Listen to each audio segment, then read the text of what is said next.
रात के अंधेरे में ही बुढ़िया बाहर निकलती थी और आए दिन किसी न किसी को अपना शिकार जरूर बनाती थी। यह सिलसिला काफ़ी दिनों तक चला, पर जैसा बोलते हैं कि हर बुराई का अंत होता है, वह दिन एक दिन आ ही गया।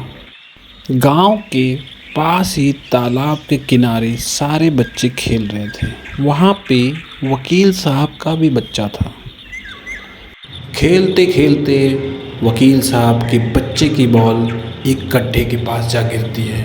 वह उसे लेने जाता है, तभी उसे एक सफ़ेद कलर का कुछ दिखाई देता है। अरे ये क्या है?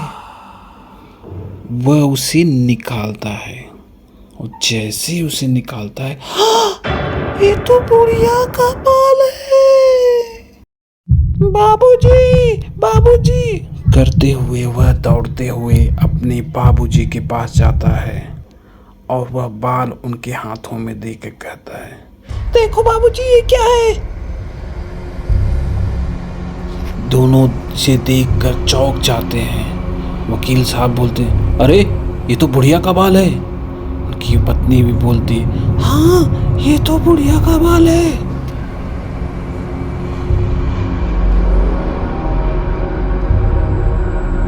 ये तुम्हें कहाँ से मिला?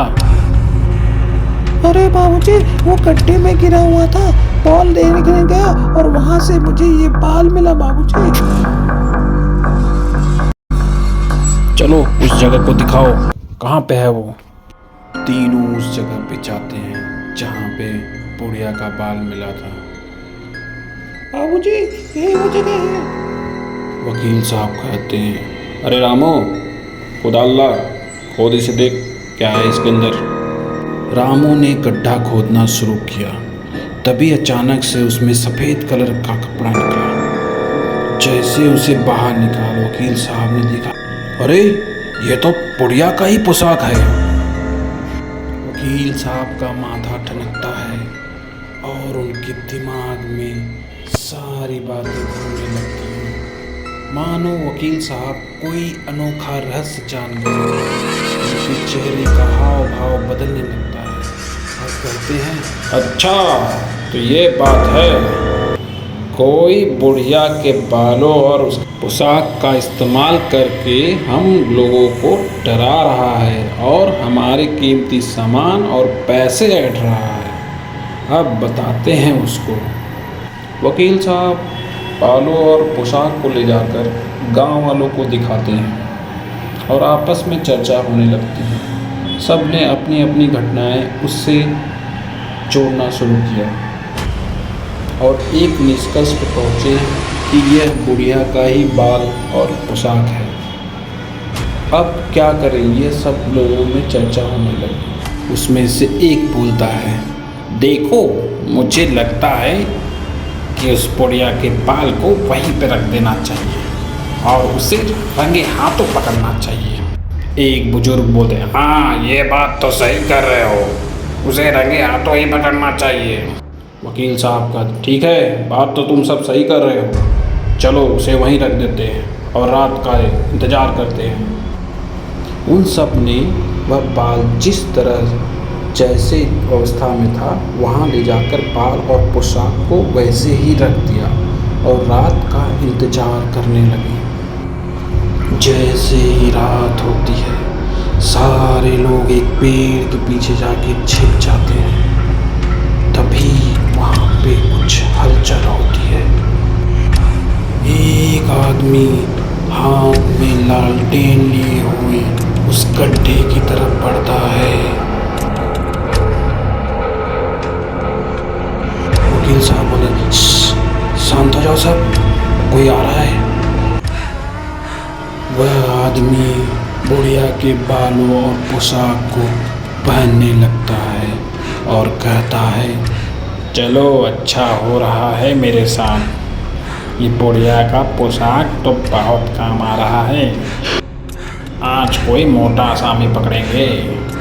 और वह तरह तरह की आवाज़ें निकालने लगा, मानो रियाज कर रहा हो।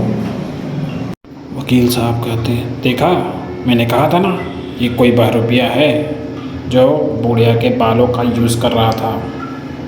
और सारे लोग उसके ऊपर एक सब लोग उसे कस के पकड़ लेते हैं। वकील साहब जैसे ही उसके बालों को निकालते हैं और जैसे उसकी शक्ल देखते हैं वो चौंक जाते हैं और कहते हैं, अरे हीरा, तू है इन सब के पीछे, क्यों ये कर रहा था बता। और उसे एक झापड़ खींच के मारते हैं। और हीरा भाई, वकील साहब छोड़ दीजिए, मुझे छोड़ दीजिए वकील साहब, गलती हो गई, बताता हूँ वकील साहब, बताता हूँ। उस दिन वकील साहब आपने मुझे सबके सामने घर से बाहर निकाल दिया। थोड़ी देर के लिए ही शौचालय गया था, तभी अचानक हुआ बुढ़िया कैसे घर में घुस गई मुझे खुद पता नहीं वकील साहब। और आपने मेरी एक बात नहीं सुनी और मुझे धक्के मार के बाहर निकाल दिया। मैंने भी तभी सोच लिया था कि मैं आपसे बदला लूँगा और मैं पेड़ के नीचे बैठा था, तभी मुझे ये खुरापाती सूझा। वकील साहब कहते हैं, अरे बेवकूफ़, तो दूसरे दिन तो आके मुझसे मिल सकता था, उस समय तो मैंने गुस्से में तुझे मार के निकाल दिया था। दूसरे दिन तो बता सकता था, मैं तुझे फिर से रख लेता, पर तू ये इतनी गंदी हरकत करेगा मैंने ये सोचा नहीं था। वकील साहब माफ़ कर दीजिए, गलती हो गई। तेरी ये गलती माफ़ करने लायक नहीं है, तुझे तो जेल भेजना चाहिए। पता है तेरी वजह से किसी को की जान भी जा सकती थी। हाँ, इसे जेल भेज दो। गांव वालों ने उसे पकड़कर जेल भेज दिया और उसके बाद से गांव में कभी भी उस तरह की घटना फिर कभी नहीं घटी। मोरल: बदले की भावना अक्सर हमें गलत रास्ते पर ले जाती है, जिसका परिणाम हमेशा बुरा ही होता है। इसीलिए हमें समझदारी और धैर्य से काम लेना चाहिए।